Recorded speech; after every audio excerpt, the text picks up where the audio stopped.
everybody. How are you doing? We probably shouldn't have gone live on. Didn't hear you. Oh, You were muted. Okay. Hello, And everybody. then Welcome turned to up the way show. too loud. Listen, man. Hello, everybody. Welcome to the show. I'm actually here this week. You are. And also, I think this week will be the last time that you guys hear my voice through this microphone. This very bad dog shit microphone that I've beaten up since I was... Man, I got this microphone when I was a junior in high school. So For 20... For the two-man show? Oh, no. I got this fucking... Before that? There was a Before that. There was, when I was streaming on Twitch. I started streaming my sophomore year. My 15th birthday, my mom bought me a Blue Yeti. And I started streaming in 10th grade, and I played a lot of Overwatch and TF2. You see and Blue's XLR microphone, the Ember? No. They put out another one? It's like $99. Yeah, I've heard it's really good. The Blue Ember. I was thinking about the Blue Yeti Pro. Oh, that looks interesting. I'll have to look up. You know what's great, too? People will appreciate. My new microphone comes with a pop filter. Nice. So people don't have to hear me the whole time. See, I was looking into that Rode one where it's got a built-in pop filter windscreen thing in the mesh. Yeah, the pluses and stuff. Take a look at the chat, as we always do for the Tuesday. I almost called it the Wednesday show, the Tuesday show. George J. Cox is here. Willie's Network. Daniel is here as well. Jennifer Brewer. Some very handsome man named Nicholas Armstrong. He's here. And Wayne Montgomery started Jordan, many, many more. Guys, I'm not going to lie. Sinclair Saturday as well. Guys, I have been... I couldn't explain to you how out of the fucking loop I've been since probably WrestleMania. I just don't. I just haven't cared much to watch specifically WWE product, but almost kind of wrestling in a whole. I'll still stay up to date on Twitter with some indie stuff. But just with WWE, I didn't care enough to stay involved with some of the storylines and things like that. And so a little bit of the show today is going to be Tim kind of catching me up on where the fuck I've been. Have you heard your boy Orange Cassidy is considered a ratings plus for All Elite Wrestling Dynamite? Motherfucker, I could have told you that, and I don't even watch AEW Dynamite. That dude is... I'm literally looking at a framed photo with him right now on my wall. Segments that he's in are usually for when you look at AEW and NXT for the night. His segment's usually within the top 3, if not 1 or 2. Yeah, it's because he's good. It's because he I think he attracts people like me. What's the word I'm looking for?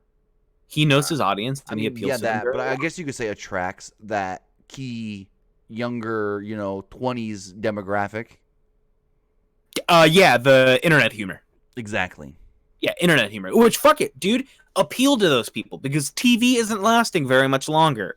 Appeal to the fucking internet fans, so when you have to transition, there's going to be no problem. Orange Cassidy is a ratings draw, and I respect him quite a bit. Willie's Network says, I feel you, Nick. I appreciate it. Someone earlier asked me what I thought about Roman being edited out of some stuff. You guys are saying he got Benoit. No, he fucking didn't. Okay. Here's why people are... No, hold on. Here's why people are saying that. Because they probably listened to Brian Alvarez today on Wrestling Observer Live. Brian Alvarez made the assumption that the last time WWE edited somebody out of matches and out of stuff and said, don't say their name this much, was after the Benoit stuff. So that's why not people... true, because CM Punk. Shut up. Shut the fuck up. Well, no, because when they go back and show, the Money in the Bank 2011 stuff... Now? No. They don't have they didn't have a choice to show the Money in the Bank 2011 stuff. They had who gives a fuck about Royal Rumble 04? Who gives a fuck? No wonder they're not going to talk about him, because he hasn't done anything. They're not blacklisting fucking Roman. I hate wrestling. Here's the thing. I do. With CM Punk, it was just we're just not going to show that stuff. It's not we're going to show that stuff, but not with CM Punk in it, if you get what I'm saying. I mean, yeah, I get that, but again, the treatment that they think they are this is why I backed off of wrestling for so fucking long, was because the wrestling fan base, they edited Roman out of a fucking video package that had nothing to do with Roman Reigns in this instant. This was a Seth Rollins video package to talk about something that he had did. Who gives a fuck, homie? Well, it wasn't a Seth Rollins video package. It was more of this is the number one Money in the Bank moment of all time. Well, exactly. he didn't get fucking Benoit. They're just not talking. I wouldn't go that far. Because of the obvious reason. I mean, it's obvious why it's happening. Roman Reigns is, by every sense of the word, a company man, but he's also a individual. He is a person. He is not just Roman Reigns, the character. He is his own person. What's his name? Joe Anoa'i? I don't know how to pronounce it. Anoa'i, however you pronounce the last name. I'm sorry if I'm saying it wrong, but he is that person. And so when he stepped away and was like, "Hey, I don't want to risk dying or my family dying. Let me stand back." If you are mad at I don't understand. Like, who fucking cares? It also doesn't mean who fucking cares? Who cares? Dude? I mean, I made the joke. I said, just watch. So if you listen to Kevin Owens' interview from last week with some sports radio station from Quebec, he was like, "Yeah, I'm out right now because I have an ankle injury, but I'm also not really wanting to be there with everything going on right now." So I made a joke. I was like, "Oh, Kevin Owens is fortunate that he actually got hurt, so he doesn't have to technically ask to be gone and can be gone and not get Romaned or whatever you want to call it." It's really up. It's like it does suck. It's weird, and it's like if anything, I would let this be a sign of like WWE fucking blows, and you should think that they blow, because why the fuck would they hate someone so much for? And I'm looking at my webcams. If my webcam's on, why do they hate people so much? Why aren't you on camera? My webcam is not on. I'm just looking at it because I needed something to make eye contact with when I'm angry, Tim. Like when the answer is WWE being mad at someone, we're gonna blacklist you. That's not like normal. That's weird. And then for like sitting like chat at home, think about right now, they edited this guy out of the video package. The only reason that would explain it is because he didn't want to work the shows. Well, why didn't he want to work the shows? Oh, because there's a global pandemic that is killing millions upon millions of people. Oh, they hate him because he didn't want to show up? Like, how do you still support the WWE after that? I don't know.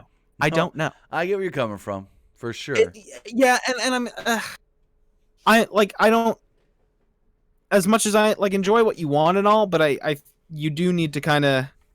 I don't think he got Benoit, and I think for people to be up in arms about it, I think people should be more up in arms about the unfairness and the injustice that WWE promotes to people, rather than, hey, my favorite wrestler got edited out of this video. Like, all right, calm down. Why don't you look at the bigger picture here and see what's actually going on within all of wrestling right now? Aren't fans coming back this week? No. They're not coming back this week. It was the governor of Florida said that if live sports wants to run in his state, starting this week, they can have fans at 25% capacity of their building or their venue or whatever you want to call it. So would that, let me ask you a question. Would you want to see this show put on at 25% capacity? It'd be better than what it is. Do you think so? Yes, because the AEW shows with 10 people around ringside at least gives you some sort of an ambiance of a crowd and cheering and stuff better than what they've got. Let me ask you a question. I know that you're not the person that made this policy, so you might not have any fucking idea. But when they say audience-wise, does that mean that they can go back to running a full crew? Like, of employees? So I don't know if it's 25% audience capacity or if it's just 25% building capacity, if you know what I mean. And it's at least with AEW tomorrow night. Cody is stating that there's going to be some surprises on the show, and from what I've heard, people that weren't at the last set of tapings in Atlanta are going to be at the tapings in Jacksonville. One notable name is Jim Ross. Jim Ross was told not to be at the tapings in Atlanta for his health, because he's an older person, compromised, whatnot, but they're bringing him out for the tapings in Jacksonville. Now that seems a little ass backwards to me. Isn't Florida like the epicenter of death? No, New York is. Well, I'm saying, isn't Florida not very great? Well, yeah, I guess it's really like New York and us that are dying right now. Kind of, because I think we're on the JR talked about it on the Jericho podcast. Which, if you haven't listened to JR on the Jericho podcast from last Friday, it's or whatever, so hard to listen to nowadays. No, this was a great podcast with him and Jericho. The two together. Jericho's a good host. I'll give him that. Jericho's a great host. And yes, they tell a lot of WWE stories because they're talking about JR's book, which is like it's like his career 98 on. So there's a lot of WWE stuff in the book that they're talking about. Oh, and I'd also imagine that fans are mostly listening for that inside WWE stuff too. And they do. Like, I'm sure that. I don't want to go as far as say shit on WWE, but they do give their opinions on, well, this is stuff that's crappy about them. Or like JR told a story of when he was moved to SmackDown in the draft, they wouldn't tell him until literally it happened on screen. And that other people knew, writers, cameramen, blah, blah, blah. And so he went to Kevin Dunn and I think it was Kevin Dunn and was like, why couldn't you guys just give me the courtesy of telling me like the day before when you told me, oh yeah, you're not going to be moved, you're staying, everything's going to be fine. Why did you have to go out of your way to tell me no? And their excuse was, we wanted your actual reaction of finding out on camera. We didn't want you to try and hide it. But JR, being the wise man he is, knowing Vince McMahon's tricks, knew that, well, there's a camera in my face right now that wasn't in my face 5 minutes ago. They're probably waiting for a reaction from my ass. Oh, that's cool. What an old man. What a wise man. He even told the story of when he told Vince, I got this guy that you might want to look at, Chris Jericho. Never heard of him. And Vince goes, how tall is he? He purposely told Vince that Jericho was shorter than he is so that when Vince met Jericho, he was taller than he expected and was like, ooh, this guy will work. Because he knew that if he told Vince, oh, he's 5'10", 5'10 and a half, Vince is going to go, oh, he's kind of short. But he told Vince, oh, he's between 5'7", 5'9". He said, you got to know how to talk to Vince. Just like never go speak to Vince when he's eating or right before he's had lunch. If you go to talk to Vince, first thing you say is, has he eaten yet? If they say he's eating right now, you tell him, I'm going to go to the restroom. We'll be back in 10 minutes. Never talk to Vince when he's hungry or in the middle of a meal. Because he won't give a shit. He'll just take your idea and go, yeah, I'll look at it later, whatever, not listen to you and just never even think twice of it. What a shitty guy. So, I mean, I wouldn't go as far as saying they shit on WWE. But they definitely give their honest opinions about it, which is cool. 100% honest opinions. I would rather see that than them either A, shit on, or B, not shit on. I'd rather just see how they actually felt it. I don't doubt that WWE, I'm sure as a corporate, maybe they don't run as terrible as their TV show does. Like, maybe they take care of their employees. Maybe it's not too terrible. But on the outside, it's pretty fucking terrible. Well, no, like I said, he had to literally tell Vince that Jericho was shorter than he was just to have Vince more interested when he met him and not be like, okay, whatever. Yeah, he is short. It's just wild. He also told the story of how have you ever seen the Dr. Heine segment? Dr. Heine. When they're pulling stuff out of JR's ass and then they pull his head out of his ass. Yeah. He tells a story of how he was sick and didn't watch Raw that night. Wasn't at home, or was at home, wasn't there. And he fell asleep, but his wife watched. And when he woke up, his wife was crying, like, why would they do that to you? And he's like, what do you mean? So she explained it to him. They rewound it on the DVR, and he was furious because, it made his wife cry that they would do something like that and to portray him for not wanting to show up, being sick, portray him as weak and everything. And who portrayed him as that? The segment. Who was the segment involving? I don't pay attention when anybody else talks. JR goes, I don't remember 100%, but it's like JR goes to the doctor and he's laying face first down on this table and they start just pulling random shit out of his ass, and eventually they pull like a full head sculpture of JR and like, get your head out of your ass, JR. Oh, I thought you meant Vince. And it was called the Dr. Heine segment. That's fucking. Yeah. And he just had to explain to his wife, that's Vince. Like, one last thing. He said that he was in a car. They were traveling from a Raw to a SmackDown or something like that, or a pay-per-view to a Raw. They were going between cities. And it was like Bruce Pritchard, Briscoe, and Patterson in one car, so he got stuck with Vince. He said Vince was driving. Vince was driving as fast as he could because Vince don't care about rules. Vince was literally just hitting cones in the middle of the road because Vince thinks he can do what he wants. They get pulled over, and Vince literally looks at the cop and goes, "Hey, pal, I just came from filming my nationally syndicated television show. You may have heard of it. We're going to our next city because we got another show to get to tomorrow." The cop gives him a ticket. Vince looks at the ticket, throws it in the back seat. And JR goes, "Vince, aren't you going to take care of that?" And Vince literally looks at JR and goes, "Somebody will." You know who that somebody was? Who? JR. JR ended up getting the ticket, taking it back to the office, and then gave it to whoever who probably, he's like, "I don't know what they did once I gave it to them. They probably just paid it for Vince, and Vince never thought a second thing about it." Good Lord. He's like, Jericho goes, "Yep, that's Vince. He lives in his own world and thinks that he's above everything." So here's what we're gonna do, folks. We're gonna do a little bit of 2-in-1 here. Uh-oh.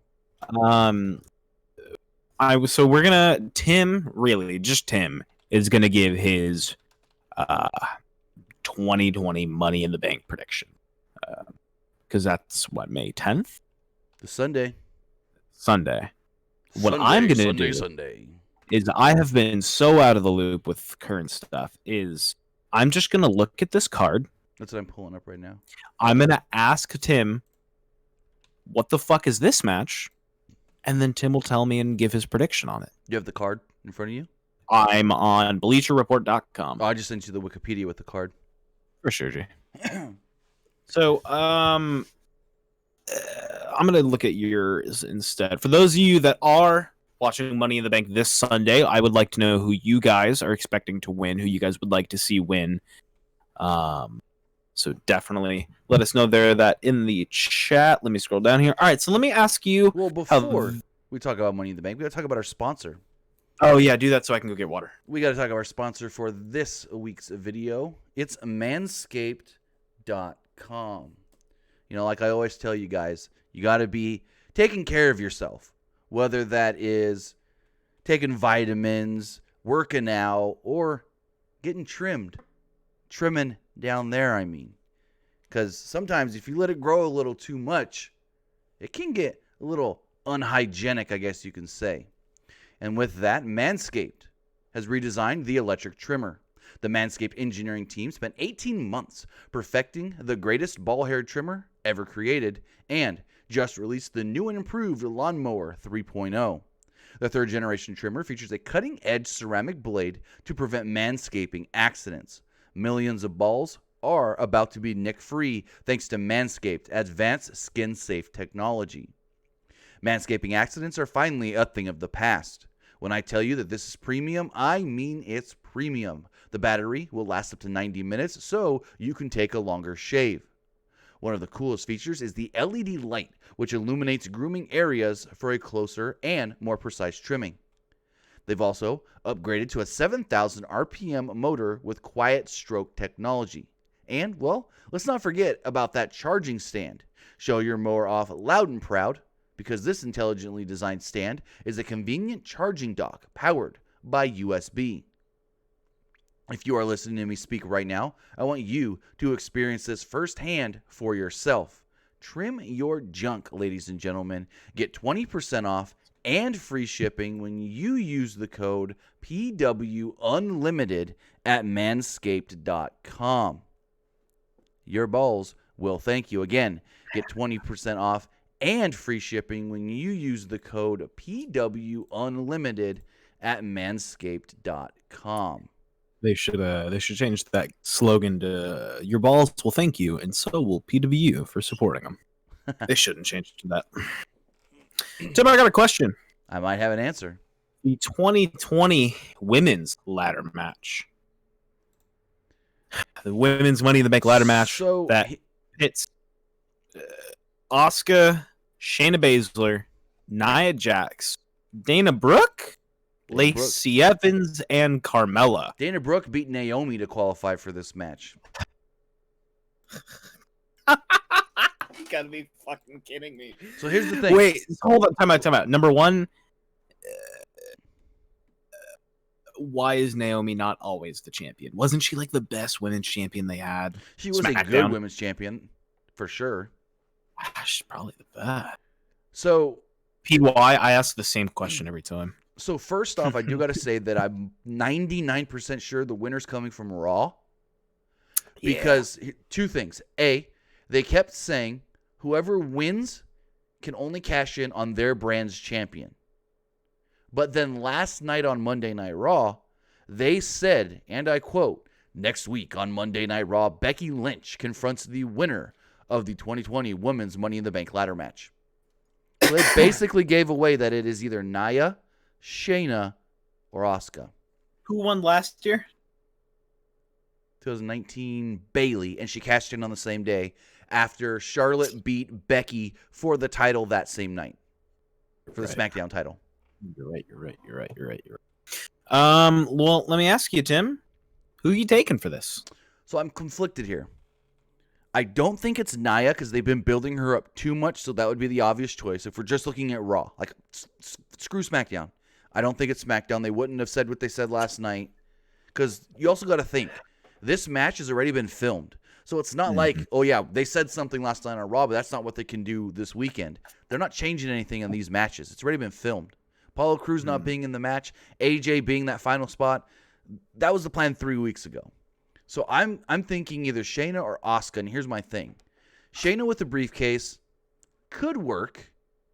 It could be okay. The briefcase usually works better on a heel anyways. And it could be a good way to put Shayna back in the mix after losing at WrestleMania to Becky. So what has Shayna been up to lately since Mania? Qualifying for this match and then just doing random stuff with Asuka and Nia. Has she been winning those? Well, here's the thing. Like just in qualifying match, okay. Which technically she did not win and did win. She beat up Sarah Logan so bad that the ref just stopped the match and declared her the winner. As you do. And then I don't think she's had a match since, technically. I think she did have. Here, let me look. I think she had one match technically that she won. So there's nothing really of value. It just seems like anyone that's going to pick up this win, even if you're looking at just the Raw side with Asuka, Shayna Baszler, and Nia Jax, all three of those women, all six of these women in the match, just seem like they don't have any momentum going into this match to be a strong contender to win that briefcase. So Shayna had a second match against Indy Hartwell that the referee called off because she beat up Indy Hartwell too bad. So that was what Shayna's done. But I think Asuka, with I don't want to call it a comedy gimmick that she's been doing, but with the way that she's been recently with the whole, I don't want to call her goofy, but it kind of is goofy. Overplayed. I think that would actually work perfect with somebody teasing Money in the Bank a bunch. Because usually it's because here's my thing. Usually you do the whole, after they tease it 2 or 3 times, it kind of gets old. Because Carmella did that. She teased a little too much when she was Money in the Bank. God, but I think she did. But I think with the way Asuka's character is right now, her teasing I'm going to cash in and then not actually cashing in could be pretty entertaining. I mean, yeah. I'm gonna make a blind prediction. I haven't watched anything. I don't know what's going on. I'm just gonna take a wild shot in the dark. But I really like Asuka. I think she's cool as fuck and she's really good at dancing. So Asuka's gonna win this match, and she's also gonna win the title. Like I would like to see Shayna win it, but I would say Asuka as well. And you said I had no context to this or anything. None of these women have done anything to be built up. I was gonna say Asuka, Shayna, Nia. Last week on Raw, they were supposed to do a triple threat match with Asuka, Shayna, and Nia, and it basically ended. Even though they said it was supposed to be no disqualification, the ref just never even started the match and called it off after Nia hit the two of them with a ladder. I guess so. Second match here, we're going to go with the second of 2 Money in the Bank matches, this time going on the men's side for SmackDown. Or no, I'm sorry. For SmackDown, we've got Daniel Bryan, King Corbin, and Otis. And over for Raw, we have Rey Mysterio, my favorite, Aleister Black, and AJ Styles. And my first question asking all of this, it's just going to be Corbin winning again, right? AJ Styles. No. I think it's the only way you can keep him a heel. You can keep him a heel by just have him be an asshole. I don't think AJ Daniel. is a good heel by himself. If he still had Gallows and Anderson, I'd never make him a babyface again. Piss off. Gallows and Anderson did not do shit. No. That's not what I'm trying to say. They didn't add to him at all. AJ is better as a heel. If you've ever seen AJ in his career when he was a heel, he was better as a heel when he had people around him with him. Bullet Club, Fortune, Christian Coalition. He was always a better heel when he was in a group of people. When he's not, and he tried to be a heel, it didn't come off that well, and everyone just wanted to cheer for him as a babyface. So I think if you give him Money in the Bank, and he does heel things with that briefcase, but he's still alone. He's still alone. True, but I think what you're thinking of is, especially for promos, he's not a very strong heel promo. Oh no, he cut a great promo last night. When he said, I'm going to do whatever it takes to win this ladder match, even if I got to throw Rey Mysterio or Aleister Black off the roof. Yeah, I hope someone gets thrown off the roof. I'm not going to lie. They teased it way too much that someone's getting thrown off that roof, because Aleister Black said, AJ, if you throw me off that roof, you better hope I don't get back up. And then Rey said, I'm willing to risk it all in this match, even if I get thrown off, even if someone tries to throw me off the roof. Like, they teased it way too many times last night for someone to not get gimmick thrown off the roof. Didn't Vince show Becky how to fall off a tower? She said something along those lines, yeah. Which, again, what the fuck? This dude is a mad lad. Anyway, we'll talk about it later. We need to do the predictions. Fine.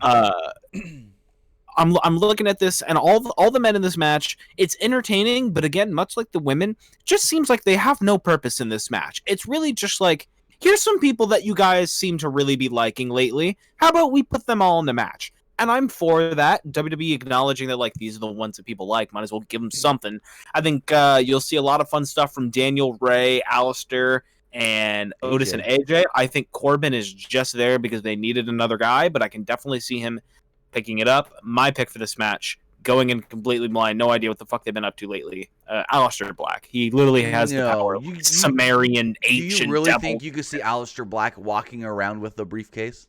Absolutely, because they can just make a custom Satanist fucking brief. Dude, if he walks around with the Sumerian Death Squad, he's gonna have the first Money in the Bank briefcase with spikes on it. No, I don't think it'll be spikes. I think it'll probably be that jacket he used to wear with the big old shoulder spikes. That's so fucking cool. Oh, that's so hard. And Roman here in the chat says, what about Otis? I think Otis winning this match, it would just be kind of we kind of know he's not going to win a world championship, but I think he'll do a lot of fun stuff. We'll probably put here's the thing with Otis. Fucking Ray through a ladder. Because here's the thing with Otis. He's been doing stuff on his own recently, but in the grand scheme of things, he's still heavy machinery in a tag team, so he ain't winning. It's like if you were to put Big E in there. Yeah, he could do great, but he ain't winning because he's New Day. Who are you taking? I mean, for me, it's down to Daniel Bryan or AJ Styles, and I'm gonna lean towards AJ. I respect it. I respect that decision. Going on with our final multi-man match in a fatal 4-way tag team match for the SmackDown Tag Team Championships. Champions The New Day, that's Biggie and Kofi, will be taking on The Miz and Morrison. And we'll just also decide to throw in there the Forgotten Sons for no reason. No, not for no reason. I know for no reason, but Forgotten Sons beat the champs last week on SmackDown. They mean nothing to me. They can die in hell. Oh, what a name is this? Jackson Riker and Wesley Blake is there. Glad to see that Wesley Blake is in a multi-man tag match. Jackson Riker, Wesley Blake, and Steve Cutler. That they clearly will not be winning. Yeah, but I'm talking about the people that are wrestling in the match. Well, we don't know. Most likely it's Steve Cutler and Wesley Blake. Jackson Riker is usually the guy on the outside. Respect. And then Lucha House Party, Grand Metalik, Lince Dorado. Yep. Because Kalisto is gone injured with a shoulder injury. Yeah. For this match, I'm just going to go with the New Day retaining. It's hard to not make sense. It's hard to not feel comfortable with the New Day just kind of using fatal 4-way magic to sneak out a victory in this match by pinning one of the fucking Forgotten Sons. Who cares? I think they'll end up pinning Lince Dorado or something. Oh yeah, I think the benefit of this match is it looks like it has some potential to be fun, especially with guys like Biggie and Kofi messing around with Grand Metalik and Lince Dorado. Right. Hopefully, the Forgotten Sons can have a good opportunity to make fans kind of not hate them this match was supposed to be the Usos instead of Forgotten Sons, but Jimmy Uso's out in 6 to 9 months with a knee injury. And so they brought up a new tag team, Forgotten Sons, and they literally just, from what I heard, plugged them right into where the Usos were. Like, Usos were supposed to beat the New Day on SmackDown and then go into this match with momentum. And really they just plugged in Forgotten Sons. Yeah, that really sucks. I'm going to go with, the New Day. It looks like Tim's going with the New Day as well. And it looks like a lot of the chat is going completely differently. And they also think I'm an asshole. I see one New Day, but yeah, I see that. I see the rest are Miz and Morrison and Forgotten Sons and Miz and Morrison again. So that's cool, man. Into our championship matches to round out the night, the WWE Universal Championship match. Champion Braun Strowman will be taking on. Is he taking on Bray Wyatt, or is he taking on? That's what they've said. Just Bray Wyatt. So he loses this, right? Who, Bray? Yeah, he just gets squashed and fights him again as the demon and kills him. That's why I guess. I'm torn on this one because they shouldn't beat Braun. Like, No, they shouldn't. Well, But I feel you're gonna take the title off of him like a month after he won it. Here's the thing: I don't think he's a good champion. Oh no, me neither. He can't talk. Well, just to get it all, don't fucking have him. Get it off of him. Bray's better. Get it off. What you would rather have done? Kept it on Goldberg? They were kind of putting a hole when Roman left. I know, but you could literally just have Bray take this belt. Like, there's nothing wrong with back. It's not going to kill him if they just keep the feud going. As long as they keep the feud going, it's not going to kill him. You can keep this going for decently long. Whether Bray loses and fights him again as the Fiend, or if Bray Wyatt wins and gets a God complex and whatever. I think a lot of fun shit could happen. Tim, I'm the asshole. I guess we both are. Dude, I am what I eat, baby. Eat ass. It's good for you. You see the state of New York is telling their residents, like, hey, maybe don't eat ass anymore. Or at least not for a while. Yeah, because it's like coronavirus. Contract through feces. Contract through the feces. Clean your butt. Taking a look at the chat, a lot of people saying Braun is winning. I'm seeing two Brays. I would think Transitional champion? I think what's going to happen is there's going to be some sort of crap finish where Braun wins, but Bray does his Firefly magic to still. And again, we're forgetting about the Money in the Bank match.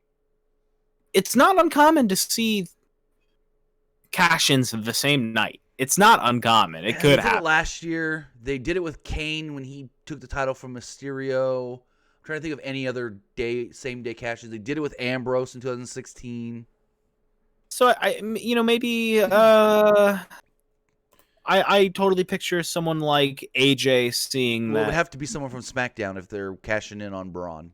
Oh, that's very true. So it would be Daniel Bryan. Because it ain't gonna be Otis. Otis ain't winning that match. Oh my goodness gracious! You think we could potentially? I mean, do you think there's any? Well, that's what I was gonna say. Do you think retconning him from last time when he failed his cash in? Well, and that's what I was gonna say. Do you think they'll just null and void his last one when fucking? I wouldn't null and void it because they literally told us about it last week. When not null and void, but make amends. Well, no, he can. So they actually had Corey Graves had a great line about trying to say why Corbin is better now than when he was Money in the Bank, Mr. Money in the Bank. He said that when Corbin had the Money in the Bank briefcase, he was a simple baron. Now he is a king. And I explained all that on the podcast on Friday, but for people that don't know what that means, a baron is basically like someone that is beneath a king. So what Corey Graves is trying to state is that... Lord, are you dying? I don't know. Hold on. Let me take a drink. Sound like you're fucking hitting puberty, my man. So what Corey Graves is trying to say is Corbin has upgraded himself to king level now, which means he is better than when he was Money in the Bank, Mr. Money in the Bank last time. So maybe they can go off of that where they're like, he wins it, he's better now than he was then. But didn't Cena screw him? No, it was, or was it Cena? Or was it Jinder? It was Cena. It was Cena that screwed him, and then Jinder pinned Corbin. Yeah, something like that. I'm gonna pull it up. For some reason, I thought it was Jinder screwed him in. After winning Money in the Bank briefcase in the Money in the Bank pay-per-view on June 18th, Baron Corbin unsuccessfully cashed in on Jinder Mahal on SmackDown, resulting in him coming up short. Yeah. That's tough, man. So who are you taking for the Braun Strowman and Bray Wyatt Universal Championship match? I'm personally just going to go with Braun. I don't know the finish, but all I'm going to say is Braun walks out still the champion. I respect it. For the SmackDown Women's Championship, Bayley versus Tamina. Do we even need it? I haven't watched wrestling like WWE since Mania. I know for a fact Tamina's not going to win this match. Moving on. All this is one step closer to Bayley versus Sasha at SummerSlam. Yup. Final match. Not final match, but final one we're going to discuss. WWE Championship. I want to call it the Universal, but it's the WWE Championship. Drew McIntyre, the champion, will be taking on Seth Rollins. And if you think Drew is losing, you're an idiot. It's going to be Drew McIntyre. If you think Drew is losing, you're higher than Nick. Oh, baby, I'm pretty fucking fried. I'm not going to lie. My thing just died. Drew McIntyre is not dropping this belt. Seth Rollins has done a good job in his promos as far as why he believes he needs to be the champion. I get all of that. He's been doing a pretty good job. I've been enjoying Seth more in his like mid card role than I have been, or his upper mid main almost main event. I mean, I don't. You know what I mean? The Messiah gimmick isn't that great. No, it sucks fucking cock. It is awful because he can cut way better promos than he has, but he's got to be in character. So he's doing the best he can with this character, I think. I think the character sucks, but when he's cutting some of these promos, like the things that he's saying don't feel like things that Seth Rollins would say. But like when Aleister Black cuts his promo about like the fucking Satanist voices in his head telling him to kick everybody's skull off, it makes a little bit of sense. Right. Like you can see that coming from a guy like Aleister, but Seth Rollins' whole thing right now is that he thinks Drew is good and could be a good champion, but is not there as far as what it entails to be a champion and everything outside of the ring that entails as well. So he feels that for the good of everybody, he should be the champion and take that burden off of Drew McIntyre. That's his whole thing. It's funny too because like Drew is such a good, daytime TV show guy. And the interesting thing about what Seth Rollins has been saying as far as, it's tough to be the champion. There's a burden that gets put on you. I don't know if you've ever heard of Rose Namajunas. She's a UFC fighter. Nah. She's the one that beat Joanna Jędrzejczyk, I hope I said that name right, for the championship. And she literally said that the burden of being the champion and everything she had to do outside of not just fighting, but appearances and everything else as the champion really took a toll on her mentally. Because there's more that you have to do, because now not only are you just a fighter in the UFC, you are a champion representing that brand 24/7. Mm-hmm. And so Seth's whole thing on Raw has been, I know what it's like to be the champion. I know what it's like to have to represent. I know how bad it is. Punch my microphone. I'll take that burden off of you, Drew, and I will, how does he phrase it? I will let you be just the wrestler again, or whatever you want to call it. So it'll be interesting. I mean, it's cool and all, but honestly, McIntyre has to win. I think Drew McIntyre is picking up that win. Yeah, McIntyre has to win. Money in the Bank. I'm not going to watch. You're not? I don't know. Not at all. You're not even interested to see how this goddamn 12-person climbing the 10-story building match goes? Absolutely not. Here's my issue. We've only got 6 matches announced. 2 of these matches are happening at the same time. Mm-hmm. This fucking Money in the Bank thing's going to go like an hour probably. That's good.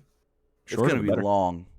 So hopefully, and you're talking the Money in the Bank matches are going to be an hour, not the card. I'm thinking matches. I'm thinking. So here's what I'm thinking. The tag title match, give it 15 minutes because it's a 4-way. Then you've got Bayley Tamina, give that 10-15 minutes. Braun Bray can't go no more than 10 minutes, I don't think. They could, if that. Give him 8. You give Seth Drew 20? Oh, no. 30? No. Not that long? Give him fucking 15. I mean, it's Seth Rollins, Drew McIntyre. They can do a good... They can do a lot quick. Without the crowd here. So that's why I said 20. But even at that, and if they want to do a 3.5-hour show, so you've got 15. So you've got 3 matches. So you got an hour there, basically. Yeah. And then you got an hour 20. This fucking Money in the Bank ladder match, because Vince is like, yeah, we're getting into more cinematic movie-like stuff. He said that on the last investor call. This is going to be an hour, if not longer. I'm gonna predict it right now. Do it. This match is not going any shorter than 60 minutes. And it'll probably go even longer than that. But I'm going to say right now, this Money in the Bank ladder match is not going any shorter than 60 minutes. And here's the other interesting thing. They posted a video on their YouTube about, well, this Sunday is Money in the Bank, and it's inside the headquarters. So here's a look at what the headquarters actually looks like. And it's Byron Saxton narrating everything.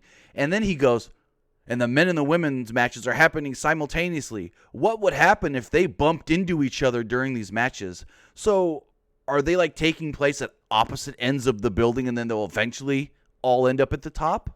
Oh, I assume. Or are they just going to all be in the lobby, and a ref's going to go, ready, set, go? No, I'm sure there's going to be 2 refs. I'm sure it's going to be 2 completely separate places, and you have to make your way. Well, eventually they're all going to be on the roof climbing at the same time. Yeah. So I picture you'll see them fighting all together at one point, but they won't start all together. So we'll see, because like I said, Byron in the voiceover was like, and what would happen if the men and the women bumped into each other at some point during this match? So, good Lord. Ladies and gentlemen, thank you very much for tuning into this episode of the Nick and Tim Show. I have been the one half of this show, Nick. You can follow me on Twitter at ArmWeek21. Tim, where can they find you? You can find me basically everywhere at TimmyBuddy. Follow me on Twitch at TimmyBuddy, or follow me on Twitter at TimmyBuddy. Follow me on Twitch, twitch.tv/TimmyBuddy. And also for anybody watching right now, might be doing a cool, kind of not too much different, but a little different Jackbox stream Saturday night. I might do it from a friend's house with more people with me and stuff, so that should be fun. We'll see if that actually goes off without a hitch, because I don't know how good his internet is, so we'll try.